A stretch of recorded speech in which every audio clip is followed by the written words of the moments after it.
I'm the one that went down and found him, of course, in the shop. But I kind of felt it. I felt like he was going to do it, because when I left that day, he told me, he said, well, Dad, ain't no need in this. It's all over with, even if they found me innocent. There's, how these people are around here, they'd always think I was guilty, no matter how innocent they found me. I just had that bad feeling. And I pulled up as she was getting out of the car, and I went running in, put the stuff down on the table, and opened the basement door and hollered for Brent. He didn't answer. Went down and found him. George and Laurie came to us as just a referral for post-suicide in the family, and they were just so terribly, terribly distraught. It had been months, but it was like it was yesterday, and it was just so poignant. I don't think I've ever had quite as extreme a reaction in the first moments of an encounter with somebody. And of course, as that session went on, their cry for help, they're reaching out, questions, no answers, just a devastating emptiness that they couldn't express enough. All I could do the first day is listen and cry, just empathize. I just knew it was the pain they were feeling. So, but we began to talk about that and the fact that what grief was going to look like. It was, they had no idea what was in store for them in terms of what grief did to people, especially this kind of death. There was more than just grief. It was guilt. They felt the responsibility for what had happened. Not only that, there was anger.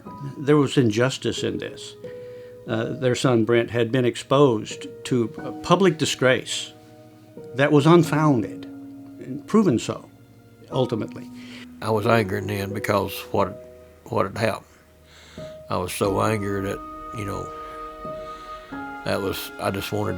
I wanted to do something myself, but I know I couldn't. Afterwards, I, blamed myself. I should have done this, should have said that, or could have done this or that, and even still, I'd think of things, that I could have done probably differently that might have helped. One of the things that really distinguishes us as a center for helping people meet challenge is that we're not clinical in our self-awareness. We are about the love of God, a body of Christ, a community of love. And even when they come in the door as strangers, there's a transformation that happens there that we allow to happen, which is to become friends, to become family, to get at the same place they are. We don't rely on having superior knowledge or no. We just get them with them where they are and share that, and that makes it mutual. It's not a technique. I'm changed as much as they are.